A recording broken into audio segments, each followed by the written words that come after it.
Bienvenue sur Africa 24 dans la nouvelle édition du QG Weekend. Voici les titres de l'actualité. En Libye, l'offensive du général Khalifa Haftar repoussée par une milice locale. L'opération visait à entrer dans la capitale Tripoli. Des affrontements ont eu lieu ce vendredi entre les troupes du gouvernement d'union nationale et les forces de l'armée nationale libyenne. Au Cameroun, le gouvernement consulte le secteur privé pour dresser la liste des produits interdits à l'importation, une mesure qui vise à booster l'industrie locale et rééquilibrer la balance commerciale. Et puis portrait d'un maquilleur professionnel au Nigeria, Hakim Oni-Logbo réalise des maquillages à effets spéciaux pour le cinéma Nollywood. Les make-up artistes sont de plus en plus nombreux grâce à l'essor du cinéma africain. Mais d'abord, commémoration au Rwanda des 25 ans du génocide. Une vingtaine de délégations étrangères sont attendues ce dimanche. La cérémonie débutera avec le dépôt d'une gerbe au mémorial du génocide de Kigali. Le président rwandais Paul Kagame prendra ensuite la parole, ainsi que Moussa Faki Mahamat, président de la Commission de l'Union africaine, et de Jean-Claude Juncker, président de la Commission de l'Union européenne.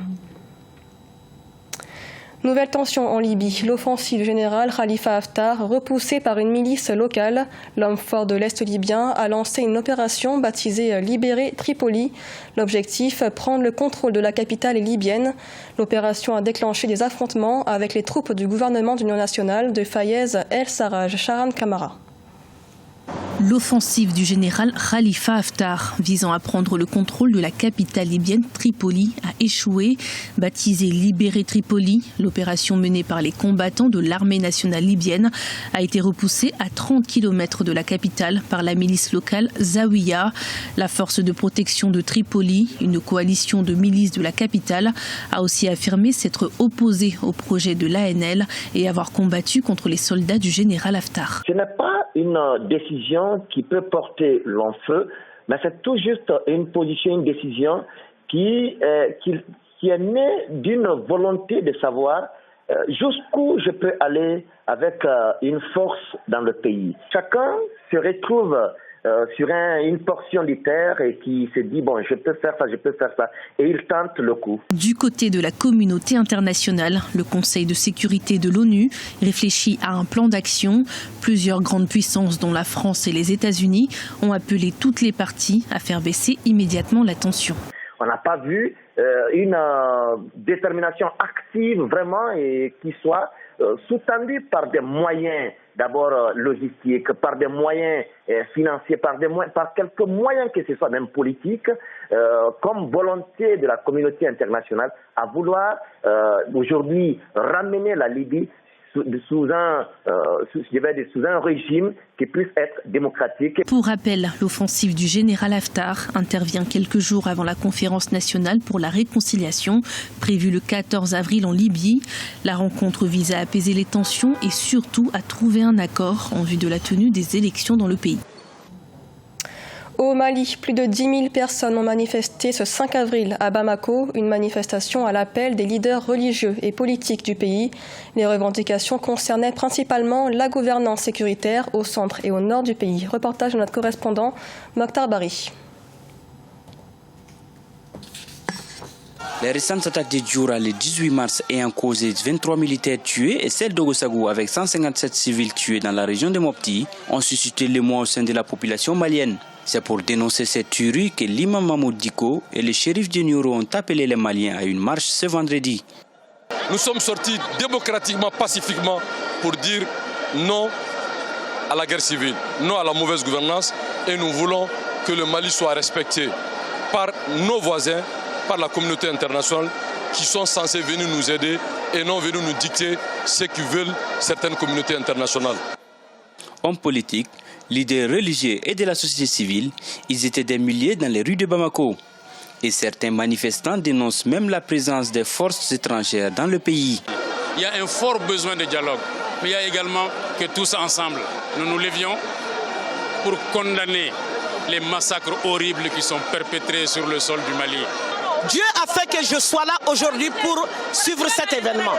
Les Maliens et le Mali en ont assez de ce qui se passe au Mali. Et nous, on est là, on tue nos enfants, on tue nos parents, on tue les femmes enceintes. Le Mali, soi-disant, est protégé par la Barkhane. Qu'est-ce qu'il fout? Au lendemain de la tuerie d'Ogo Sagou, le gouvernement a prononcé le 24 mars la dissolution de l'association Dana Amasagu, lui reprochant de s'être écarté de ses objectifs initiaux. Il a par ailleurs remplacé les principaux chefs d'état-major de l'armée. Le Cameroun veut limiter sa dépendance extérieure et renforcer la production locale. Pour y parvenir, le gouvernement consulte le secteur privé pour dresser la liste des produits interdits à l'importation dans le pays. Les précisions avec Corinne Kamsofem. Le Cameroun prévoit d'interdire plusieurs produits d'importation. Pour ce faire, le ministère du Commerce est actuellement en concertation avec le secteur privé à travers le groupement interpatronal pour dresser la liste de ces produits. Cette mesure vise prioritairement à booster et protéger l'industrie locale. Selon les experts, le secteur agroalimentaire pourrait être le plus touché au regard des potentialités locales de la filière. Sur 3 ans avant mars 2018, le ministère du Commerce s'est rendu compte que nous avons importé, rien qu'en produits alimentaires, c'est-à-dire ce qu'on mange, l'équivalent de 9 648 milliards de francs CFA. Alors que dans le même temps, il existe une centaine de programmes de développement autour de l'agriculture, autour de l'élevage, autour des pêches. D'après les experts, cependant, la réussite de cette mesure restrictive dépendra surtout de l'efficacité du secteur privé. Or, pour l'heure, de nombreuses contraintes ralentissent l'essor d'une véritable économie soutenue par une productivité conséquente. Du fait qu'on a un secteur privé qui est un tout petit peu faible, on a une administration qui n'est pas extrêmement pertinente en termes d'incitation de marché. Si vous voulez lancer un outil de production et que vous devez passer par des procédures totalement insensées, personne n'a envie de perdre du temps et de l'argent. Pour accompagner cette mesure, le gouvernement camerounais annonce la mise en place au ministère des Finances d'instruments fiscaux appropriés pour favoriser la production locale et freiner les importations non indispensables. Dans l'actualité également, au Nigeria, 5,3 milliards de dollars, c'est la somme des emprunts intérieurs et extérieurs que le gouvernement devrait approuver en 2019. Une annonce faite par l'Office de la dette, des emprunts qui permettront de financer la création d'emplois et la mise en place de projets d'infrastructure. Selon l'Office, les emprunts intérieurs comprendront des obligations, des sukuk et des obligations vertes.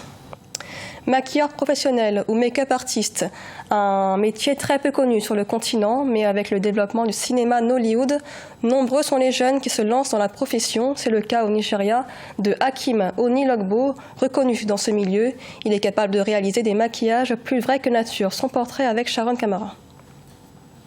À ses débuts, il rêvait d'être acteur et pourtant c'est dans le domaine du maquillage artistique qu'Hakim Onilogbo excelle aujourd'hui. Spécialiste des effets spéciaux, il est connu et très recherché à Nollywood, la deuxième plus grande industrie cinématographique au monde. D'un point de vue des effets spéciaux, c'est un angle qui peut améliorer la réalisation de films, même dans le monde entier, non seulement au Nigeria. Mais nous manquons de professionnalisme et de qualité. Jusqu'à mon arrivée, je peux dire de façon concrète que Dieu m'a utilisé pour transformer des décors de fiction en effets spéciaux. Âgé de 41 ans, celui que l'on surnomme Hakim Effect s'est lancé dans le maquillage en 2007. Il a commencé à maquiller pour des pièces de théâtre dans son église et a introduit les effets spéciaux dans ses compétences au fur et à mesure. Le fait de pouvoir improviser m'a beaucoup aidé, mais j'ai dû me procurer du matériel ou le faire. C'est donc un problème auquel l'industrie est actuellement confrontée. Obtenir l'équipement adapté qu'on ne trouve pas actuellement dans les magasins. Malgré des productions à petit budget, la demande pour les films de Nollywood continue de croître. Au Nigeria et au-delà des frontières du pays, l'industrie représente aujourd'hui plusieurs millions de dollars et emploie des millions de jeunes. Hakim Onilogbo ambitionne à long terme de former la jeune génération au métier de maquilleur artistique. Ce journal a été réalisé par l'ensemble de la rédaction. Merci de l'avoir suivi. L'actualité continue sur Africa 24.